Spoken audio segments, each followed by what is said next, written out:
ऐसे कर लो और उसी पर दृष्टि को टिकाओ।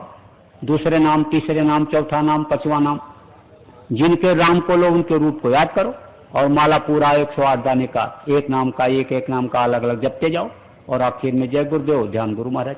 8 माला का सुमिरन किया और बैठ गए। देखो, सुमिरन अगर नहीं पकता है तो ध्यान और भजन में ये मदद नहीं करते, और सुमिरन अगर पक गया तो ये मदद कर देते हैं। सुमिरन अगर न पके तो थोड़ा संपुट भी लगा लिया जाता है। गुरु का ध्यान, गुरु का नाम लिया और ध्यान किया, उसके बाद 5 नामों को लिया और फिर उनके रूप का, गुरु के रूप का ध्यान किया और फिर अलग नाम को लिया और उनके रूप का याद किया। दूसरे नाम को लिया, उनके रूप को याद किया।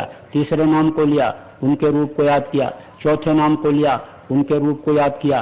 5वें नाम को लिया, उनके रूप को याद किया और फिर उसके बाद में गुरु का नाम लिया, उनके रूप को याद किया। अब ये संपुट लग गया। अब उसके बाद सुमिरन करना शुरू करो। आखिर में फिर इसी तरह से संपुट लगा दो। ध्यान करना हो तो फिर इसी तरह का संपुट लगाओ।